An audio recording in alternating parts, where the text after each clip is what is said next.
Et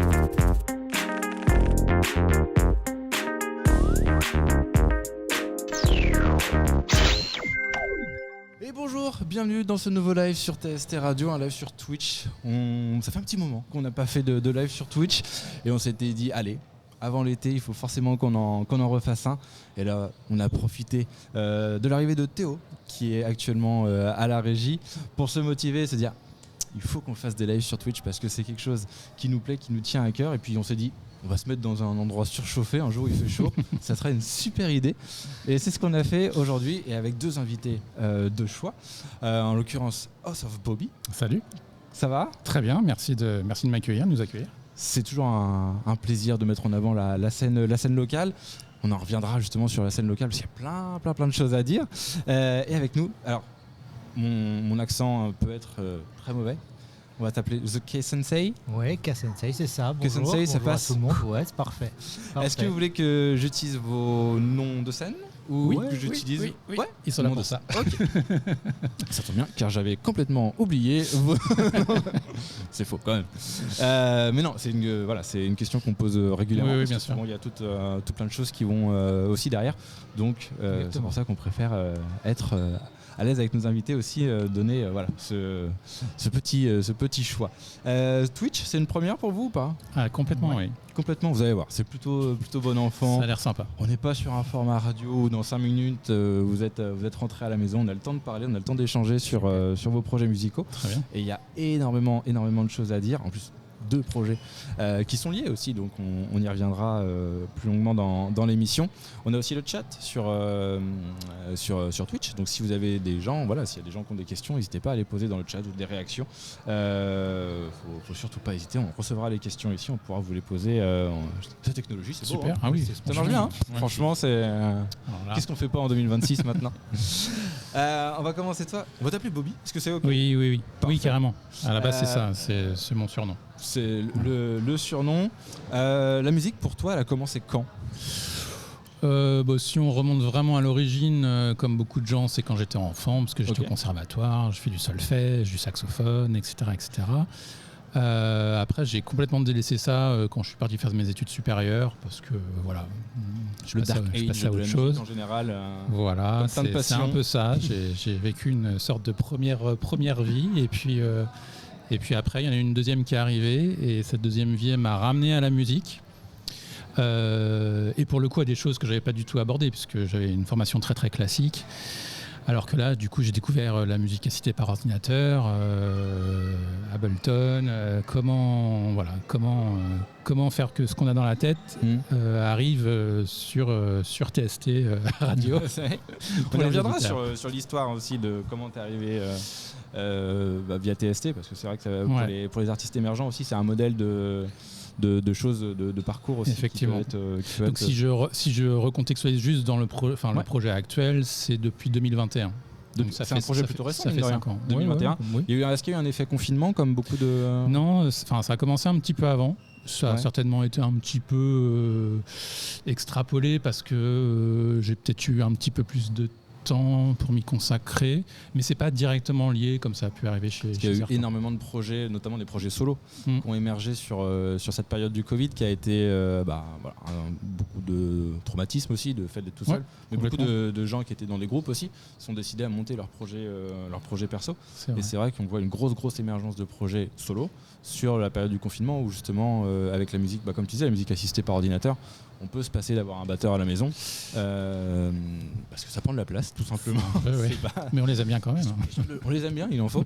Mais question logistique, ça prend de la place. Mais ça permettait quand même à pas mal de gens aussi de pouvoir monter leur projet musical sur une période qui était pas forcément très simple. Donc c'est pour ça qu'au niveau du type de musique que tu faisais, et c'est pour ça que je me suis dit peut-être une chance que ça soit fait à ce moment-là. Sensei ? Ouais. Ça te va comme... Ouais, K-Sensei, ça marche.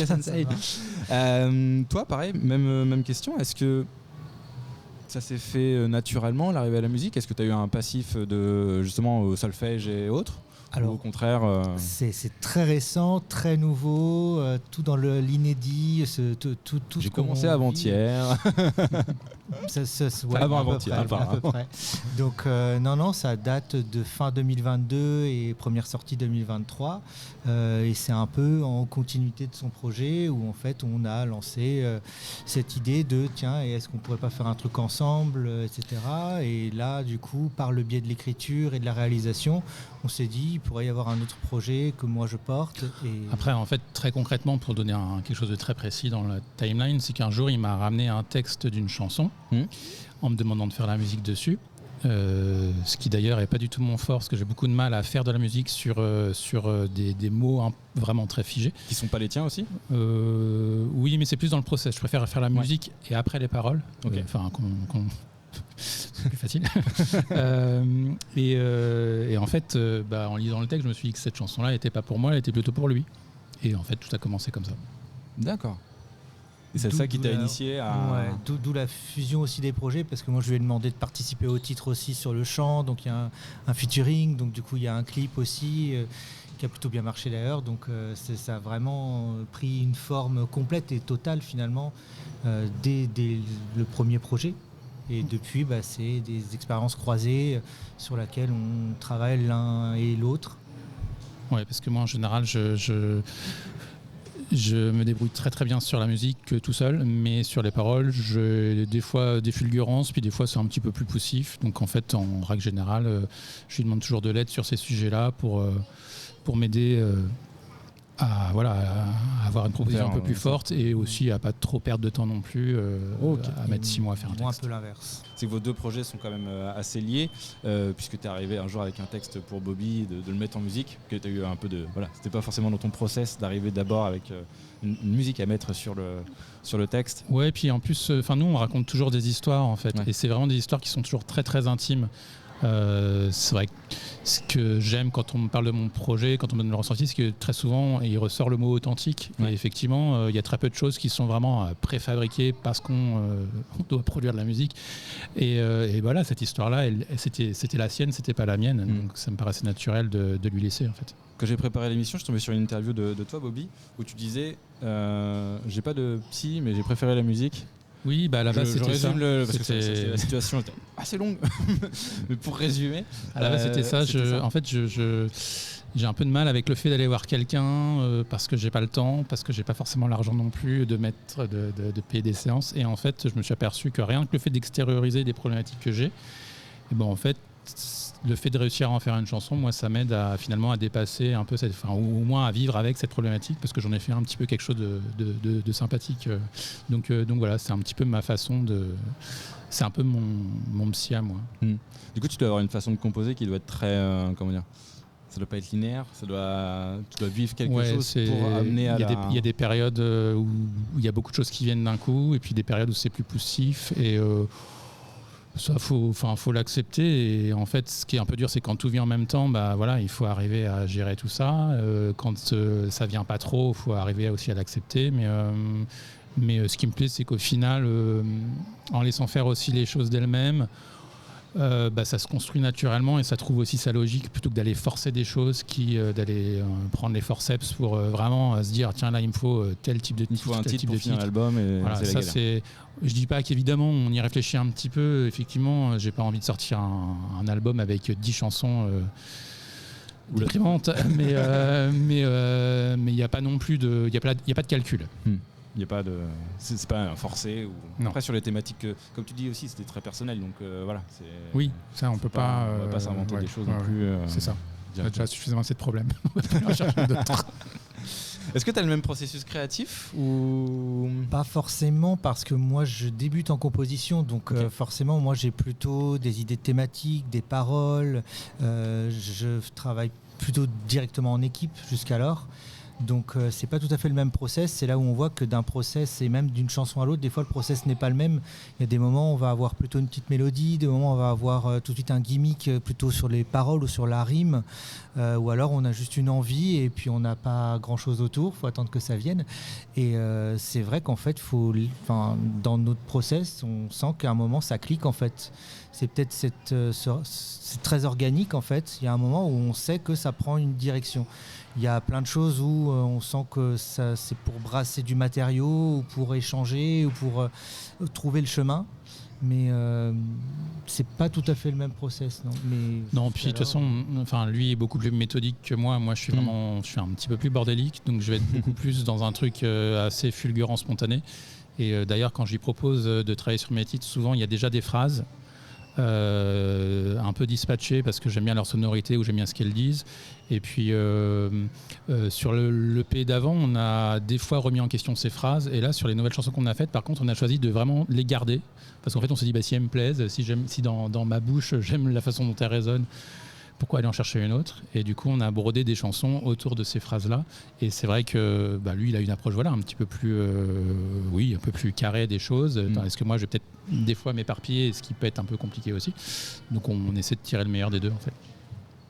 On va revenir aussi un petit peu sur un aspect, je pense, qui vous caractérise aussi un peu tous les deux. C'est le côté très visuel de votre musique, dans le sens où j'ai l'impression que quand il y a une musique, vous avez aussi derrière tout l'aspect graphique qui vient en tête. Vos clips sont très travaillés. Derrière, il y a souvent aussi beaucoup de compositions visuelles. Tu disais, Kassensai, là, que tu avais en off tout à l'heure, tu disais que tu avais un clip qui arrivait en dessin animé. Toi, Bobby, plutôt sur tes titres et même sur la scénographie, quand on te voit en concert, c'est très travaillé aussi. Bah oui, on est d'une génération qui a grandi en fait avec l'avènement du clip vidéo en tant qu'œuvre presque de fiction. Évidemment, vous avez tous des clips en tête de cette période-là qui vont au-delà d'un simple bonhomme qui chante une chanson. Donc évidemment, c'est c'est vraiment inhérent à ce dans quoi on a baigné toute notre enfance. C'est ce qu'on aime. Ça répond aussi à une problématique de moi me montrer sur 4 minutes en train de faire juste un playback derrière un micro, je trouve pas ça moins intéressant. Donc on essaie de rendre la chanson intéressante d'une autre manière que par le son et de raconter visuellement parfois un peu autre chose que ce que la chanson aussi pourrait raconter un autre angle, une autre c'est ça. Et puis je crois que vraiment en fait on a une écriture qui est très cinématographique, c'est-à-dire qu'effectivement dans beaucoup de cas de figure, en tout cas moi quand je compose de la musique, j'ai très rapidement des images qui me viennent, des images mentales, et on essaie comme on peut, parce qu'évidemment on n'a pas forcément les moyens d'une grosse production, mais de retranscrire tout ça et d'en faire effectivement des mini-films ou vraiment des choses très poussées. Le fait aussi que ta musique soit très personnelle, je pense que ça t'évoque forcément des images, des scènes qui font que c'est plus facile à transmettre en clip après. Certainement. Mais c'est toujours une problématique ça, parce que évidemment, si on avait à chaque fois 30 000 € pour faire un clip, on se casserait, on s'arracherait moins les cheveux. Alors qu'un Super U, dans une ville de l'heure, sans problème, oui, mais on fait un clip avec Validé. C'est pas sans problème d'ailleurs. Alors c'est pas sans contrainte, ça parce que simple, mais parce qu'effectivement, mais c'est beaucoup d'organisation, c'est beaucoup de discussions, de dialogue avec les gens pour nous laisser accéder à leur lieu, leur faire comprendre ce qu'on fait, ce qui n'est pas toujours évident, parce qu'on est aussi sur quelque chose qui n'est pas forcément évident. Après, c'est vrai que quand on parle des artistes indés, on a souvent du mal à voir le nombre de casquettes que les artistes doivent porter pour pouvoir porter leur projet. Et c'est vrai que nous, dès le départ, on a compris qu'il fallait être d'une part assez transparent avec tous les collaborateurs, y compris en dehors du milieu musical, parce que pour qu'on nous fasse confiance, il faut montrer un peu patte blanche. Et du coup, c'est vrai que les projets, alors ils sont peut-être un peu médicaux, entre guillemets, sur le dossier, parce qu'on sait que pour avoir quelque chose qu'on va nous prêter ou nous faire confiance, il faut présenter quelque chose qui tient quand même la route, au moins notionnellement, et puis après, dans ce côté échange oral, on peut pas juste se dire j'ai envie de faire une chanson, j'ai envie de faire... C'est un peu trop léger, les gens ils vont pas aller au-delà, surtout quand on commence à rentrer sur le domaine du lieu de travail, ou c'est le meilleur exemple. Et puis après, tout dépend des personnes qu'on a en face de nous. Évidemment, quand on a des gens qui sont un peu qui touchent déjà un peu au milieu culturel, ils vont parfois être un petit peu plus facilement partants parce que c'est des choses qu'ils connaissent un peu. Moi, quand j'appelle effectivement le gérant de U-Express à Bernay, je ne sais pas du tout à quoi je vais m'attendre. Et lui non plus. Voilà. Pour le coup, mais il attendait un appel de son fournisseur, lui, qu'est-ce qu'il a ? Ah non, il veut. Mais pour le coup, moi, je pensais vraiment que ça allait être vraiment le plus compliqué à avoir, un supermarché qui vous laisse tourner dans ces lieux. Et en fait, ça a été presque le plus facile. Donc, comme quoi, parfois, il faut pas partir défaitiste sur les choses. Évidemment, on est venu tourner à 6h du matin. Évidemment, à un moment donné, tout le magasin ouvert, on a dû faire en vitesse la dernière scène où d'ailleurs on voit des gens de dos, heureusement on les reconnaît pas, des vrais gens qui ne savent pas, qui sont dans ce clip. Qui ont acheté pour de vrai. Un jour, ils trouveront. Mais c'est ce qui fait aussi la saveur finalement du résultat final. Bon, après, parce qu'on a la chance aussi de beaucoup préparer les choses, clairement, ça ne s'improvise pas. Et du coup, d'avoir un résultat qui nous convient, ou du moins on arrive à faire des choses de ce qu'on a tourné. Et c'est qualitatif, parce que c'est vrai que des fois, il y a un peu le piège, et ça, on le voit avec beaucoup d'artistes qui nous envoient des choses et tout, ils veulent forcément faire un clip. Parce que y a un titre, pour eux, c'est un titre, un clip. C'est pas obligé tout le temps, franchement. Des fois, faites pas. Ouais. Si c'est pour en plus se taper maintenant des trucs avec l'IA, s'il vous plaît, arrêtez. Non. Mais vous n'êtes pas obligé de forcément faire des clips de vos trucs. Faites plutôt des clips sur vos titres. Vous savez que là vous avez une vraie inspiration, bien sûr. Un truc qui va vraiment matcher. C'est vrai que c'est une vraie question parce que on nous a un peu aussi dit ça, genre oui mais aujourd'hui les gens regardent plus les clips, il suffirait de faire juste un TikTok de soi et vas-y, et ce qui est vrai d'ailleurs, des fois on publie un pauvre TikTok qui va faire 50 000 vues. Et parfois un clip il va plus peiner parce que effectivement le clip il faut accepter de rentrer dedans, accepter que oui évidemment peut-être qu'il faut attendre plus de 15 secondes avant de comprendre un petit peu ce qui se passe. C'est une approche cinématographique qui n'est pas forcément dans l'air du temps. Pour autant, en fait, notre projet, alors quand on fait les choses ensemble, mais même séparément, il est quand même très lié à ça. Et finalement, ne pas faire ça, c'est se priver d'une partie du projet. Et je dois avouer par contre qu'effectivement, faire une croix, là je sais que j'ai des titres qui arrivent et finalement, il y a beaucoup de titres qui vont être clippés. Mais c'est aussi un support visuel qui est quand même important aujourd'hui, parce qu'on est d'abord vu et après écouté. Oui, puis même pour les démarcher des salles aussi, ils vont pouvoir voir ça. C'est une vraie carte de visite, un clip. Ça permet aussi de voir de quoi est capable, comment il peut s'entourer aussi. Des fois, ça peut être des trucs très simples, des live sessions dans des lieux un peu sympas. Pas forcément besoin d'aller chercher des trucs vraiment très, très, très, très, très chiadés. On va revenir un petit peu sur le choix du dessin animé. Pourquoi ce choix Alors c'est un ensemble de choses effectivement qui se sont rencontrées. Déjà, alors c'est pas moi qui l'ai réalisé. Moi, j'ai construit le storyboard, l'histoire, etc. C'est ma formation de base en fait, le dessin animé. Et une de mes meilleures amies travaille dans ce domaine-là. Et du coup, elle a chanté sur un titre de mon EP qui est sorti il y a un an. Et du coup, depuis cette date-là, on avait lancé ce projet-là en se disant, mais là, il faut, si on fait quelque chose ensemble, il faut qu'on le fasse encore une fois sous forme d'œuvre totale en fait, et qu'on vienne s'exprimer avec toutes nos compétences qu'on a chacun. Donc, moi, je me suis exprimé sur l'écriture, sur le chant, toi sur la composition du coup, après sur l'écriture, elle du coup sur le dessin propre à proprement parler. Et du coup, comme ça rejoint tout ce qu'on vient de dire finalement. Cette chanson-là, c'est la première où j'ai été presque le plus autonome finalement. Et j'avais cette histoire-là, c'était celle-là, c'était pas une autre, c'était cette histoire de ces deux enfants-là qui se rencontrent, ils ont des pouvoirs mais ils le savent pas ou pas encore.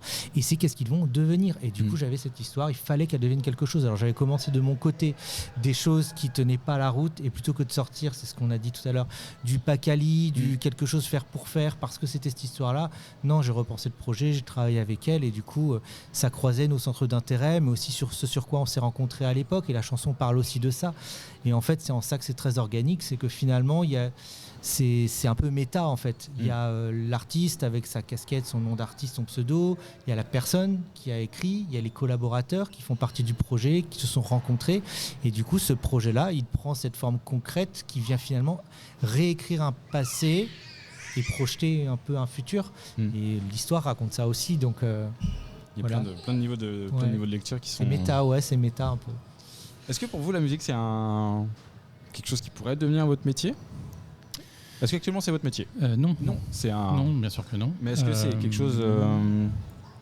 Alors en fait, je sais pas si c'est possible. Enfin, dans le sens où beaucoup d'artistes, en restant à une échelle comme ça, qui n'est pas une échelle nationale diffusée sur tous les médias, je pense que c'est pas possible de vivre de ce projet. C'est-à-dire qu'en fait, il y a beaucoup d'artistes musiciens qui ont des projets musicaux, mais qui à côté, en fait, ils vont vivre en tant que musiciens, mais en fait, pas à 100% de leur projet. C'est-à-dire qu'ils vont aller effectivement filer un coup de main, faire des compos pour un autre, faire jouer de la musique pour un autre, faire de la régie, être intermittent sur d'autres postes. Et très bien, mais tant que le projet il restera à une échelle quand même, on va dire modérée, même si aujourd'hui c'est un projet qui est vu dans le monde entier grâce à Internet, et c'est toujours marrant de voir, est-ce que tu viens jouer à Toronto ? J'adorerais venir jouer à Toronto, je n'attends que ça. Les gens de Toronto dans appelez-moi. Le chat. Mais malheureusement, voilà, ça marche pas, c'est comme ça. Donc en fait, évidemment, je pense que l'un comme l'autre, on a envie que notre projet il aille entre guillemets le plus loin possible. Je ne me perds pas dans une désillusion de me dire oui, un jour, je ne vivrai que de House of Bobby et je ferai Bercy et tout ce que tu veux. J'espère évidemment, mais voilà, on a la sagesse de savoir que les choses ne sont pas comme ça. Et après, il ne faut pas se cacher aussi que pour partir dans cet aspect du projet, il faudrait trouver un label, une maison de disques, ce qui serait à la fois bien, mais ce qui serait potentiellement aussi peut-être perdre une partie de notre identité, parce qu'en fait, le fait aujourd'hui d'être indépendant fait qu'on peut faire ce qu'on veut. On n'a personne pour nous dire non, tu feras pas ça ou pas comme ça. On connaît ça très bien chez la TST. On revendique plus que et c'est vrai que par mon projet, j'ai créé une amitié. On a créé une amitié avec Michal de la Starac 2003 et bien d'autres choses encore, mais qui en fait était le premier à me dire mais tu sais Julien, si tu étais signé quelque part, ce clip-là tu pourrais pas le faire. Et qu'est-ce que je préfère en fait ? Faire ce que j'ai envie de faire, quitte à évidemment ce que ça reste quelque chose qui d'amplitude modérée, ou finalement être signé, faire peut-être un album et puis et peut-être rien du tout, parce qu'il y a aussi des gens qui se font signer, et puis en fait si le système décide que c'est pas eux sur qui il faut mettre toutes les billes à un instant T, ils restent un petit peu de côté et finalement ils feront jamais grand chose. D'ailleurs, on voit beaucoup d'exemples actuellement sur les réseaux de gens qui ont eu une visibilité nationale en sortant de télécrochet et autres, mais qui n'ont pas forcément gagné ou fait partie des finalistes. Et en fait, ils dénoncent en fait finalement c'est un peu ce miroir aux alouettes, mon aux alouettes, on peut ça comme on veut, où on leur promet des choses, on leur promet un clip, on leur promet ça. Du coup, ils attendent beaucoup, ils attendent que ça vienne, et ils se rendent compte qu'en fait c'était du flanc, qu'on a fait passer des gens qui avaient plus de fame parce qu'on les avait mis dans une boîte en attendant au cas où si on n'a rien d'autre, on va lui donner 2-3 euros pour lui faire un truc à celle-ci ou à celui-ci. Et c'est vrai que là aujourd'hui, ils disent qu'ils ont été dans une détresse morale, artistique, ils se remettent un petit peu sur pied, et c'est vrai que cette visibilité-là, elle est à double tranchant parce que ça passe ou ça casse finalement, et la liberté artistique, je crois que c'est ce qu'on privilégie en fait aujourd'hui, c'est vraiment la liberté de faire ce qu'on veut quand on le veut aussi, parce qu'on sait aussi que toute passion, dès qu'elle devient un métier, elle prend une forme de contrainte, et créer sous la contrainte, c'est pas forcément évident. Après, il y en a à qui ça a beaucoup réussi, je veux dire. Oui, mais voilà, c'est pas l'objectif ultime à l'instant T. Mais après, c'est assez antinomique parce que il y a que le national qui donne une visibilité suffisante pour pouvoir en vivre, si on revient sur la question de base. Mais en même temps, cette visibilité-là, elle vient aussi mettre des œillères, des freins, un argent qui est orienté vers tel ou tel pôle de dépenses, plutôt la com que parfois le visuel. Et du coup, ça vient déséquilibrer finalement l'essence des projets. Donc c'est vrai que tout le monde, je pense tous les artistes indés qui sont venus ici ou qui vont venir pensent effectivement à étendre le projet avec un label ou du national ou peut-être de l'international. Mais c'est vrai qu'il y a ce contre-coup-là qui fait que le projet il peut aussi en mourir finalement. Donc c'est vrai que c'est assez difficile à répondre comme question. En vrai, il y a beaucoup de choses à dire, mais répondre... c'est très compliqué parce qu'en plus... pour toi, Bobby, tu disais c'est un projet qui vient du cœur aussi, avec tu mets beaucoup de ton cœur aussi. Et en effet, tu vas pas forcément pour un nouvel album inventer des trucs Oui, si voilà. Est-ce que tu as par contre un jour pensé à monter un autre projet musical où là, tu es un peu... Alors, je dis... Attends, la formule est moche.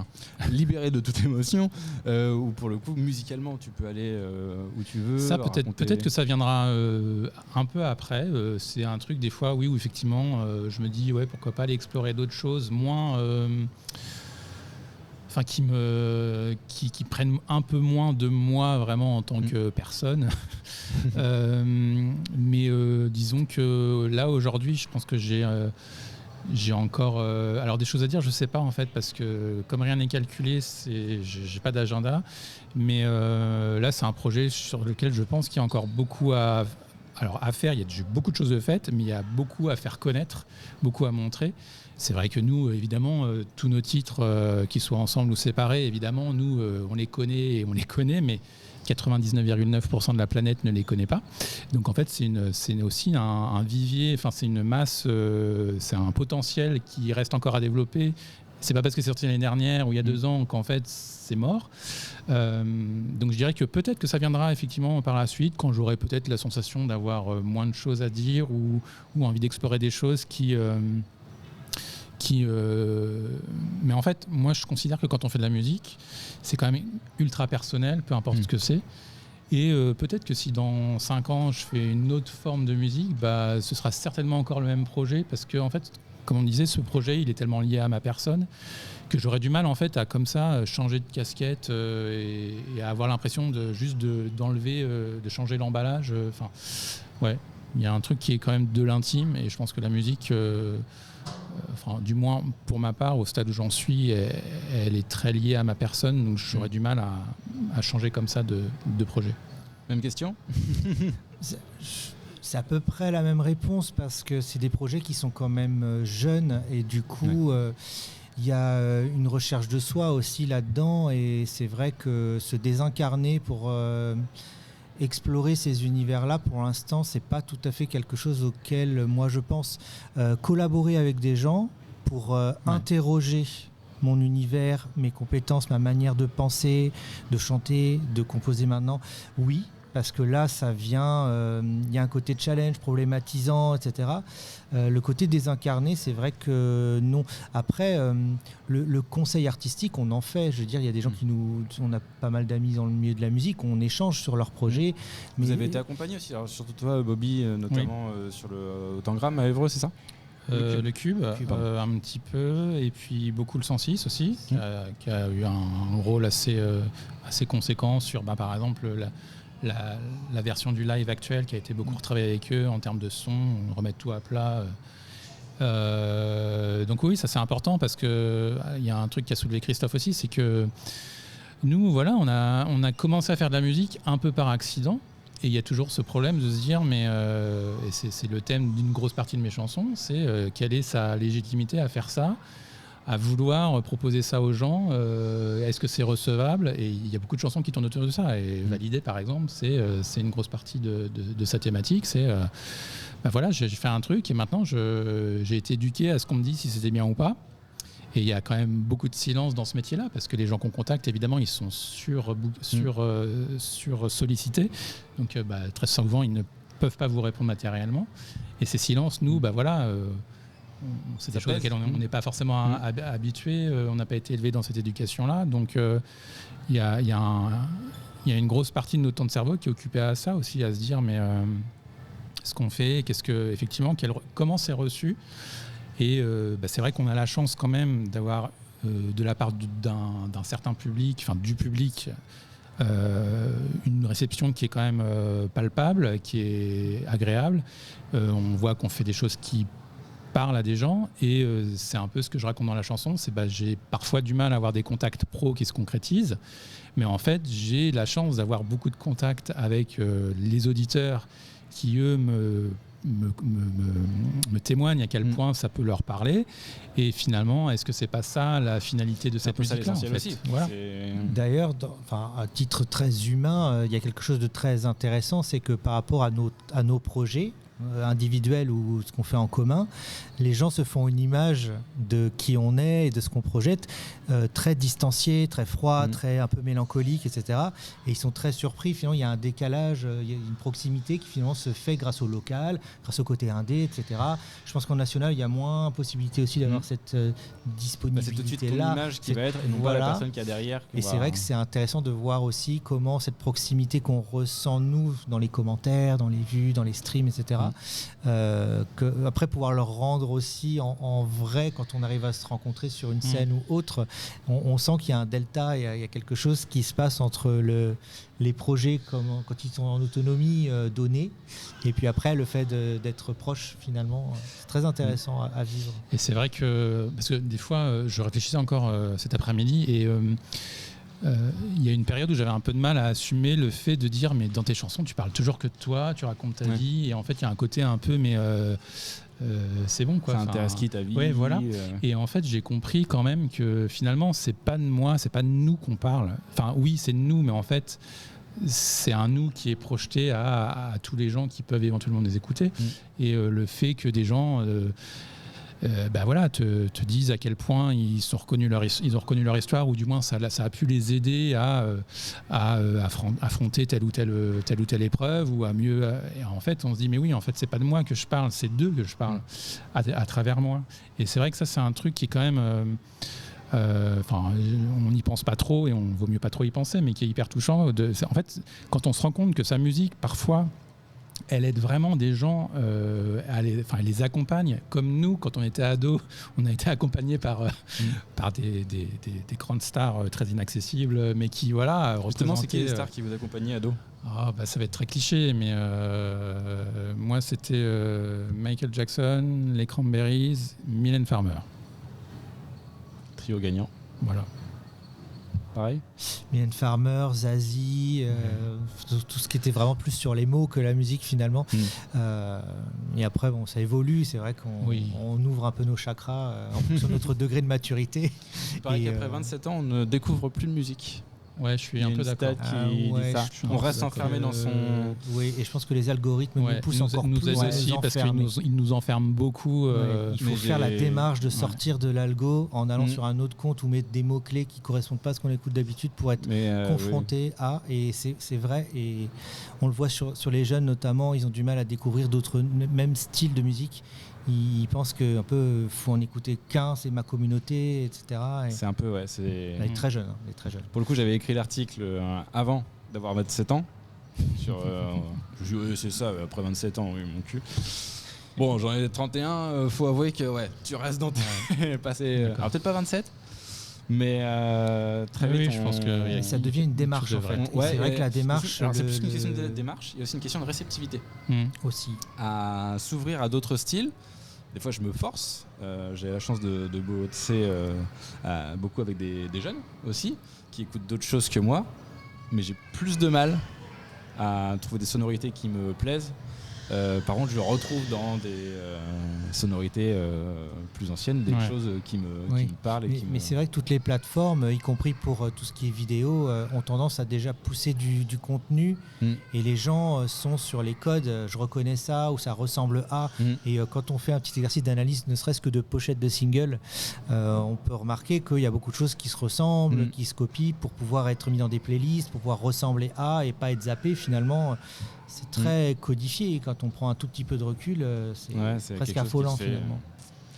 Un petit mot sur vos actualités avant de conclure. Quoi de neuf? Alors moi, donc effectivement, il y a eu Validé au mois de janvier. Il y a eu Exit qui est sorti au mois de mai, qui est un duo avec Ivresse, qui est une artiste de cabaret parisien. Et puis, je prépare donc un album qui est quasiment terminé, qui sortira. À la rentrée peut-être un petit peu plus tard, mais voilà. Et à la rentrée, du coup, en septembre, par contre, il y aura un nouveau single, un nouvel extrait de cet album. En fait, il y a aussi un truc, c'est que on est un peu pris entre ce que la presse, par exemple, voudrait. C'est-à-dire qu'il y a beaucoup de presse qui nous dit revenez quand vous avez un album, parce que je sais pas, il y a encore ce caractère assez. J'en prends la casquette. Pour nous, c'est plus simple d'inviter un artiste qui a une actualité, parce que ça va être un prétexte. Pour le faire venir, alors que juste l'inviter comme ça. Là, c'est parce que j'avais envie de te recevoir et c'est d'abord fait. On va vous donner les insights. C'est quand même fait d'abord avec toi, Bobby, puis après, quand justement ce soir t'es arrivé Kassensai, on s'est dit autant faire en croisé parce que t'as un projet musical aussi qui est hyper intéressant. Mais c'est parce qu'on avait envie de recevoir la personne aussi, parce qu'elle a forcément des choses à dire et intéressantes. Mais c'est vrai que sur les médias traditionnels, ils vont forcément vouloir alors, avant, c'était forcément l'album.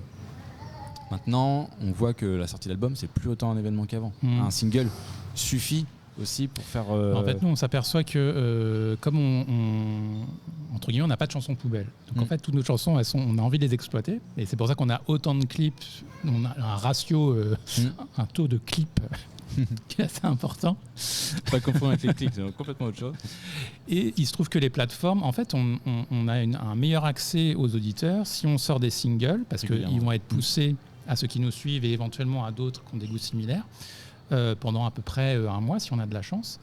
Si on sort un album et du coup on a juste sorti 2 singles et on sort l'album, en fait l'album sort, ok, il va peut-être y avoir un titre qui est poussé pendant un mois, mais en fait après les titres qui figurent sur l'album, ils sont entre guillemets perdus pour la France parce qu'ils ne bénéficieront pas de ce système de... Non, c'est pas... Non, pardon. Et, enfin voilà, ils ne seront pas pushés de la même façon. Donc on essaie de tirer le meilleur parti de tout ça et l'idée c'est de sortir quand même un maximum de singles en anticipation de l'album et de sortir à un moment donné l'album évidemment parce que c'est important aussi et que nous on construit aussi des albums, on fait pas des one shot. Ouais. Il y a un album avec ça raconte un peu un truc, on aime bien, on se casse la tête sur l'enchaînement des titres, etc. Donc l'album il a une vraie raison d'être, mais effectivement il faut qu'on trouve le juste milieu entre, pour qu'il ait un maximum de visibilité.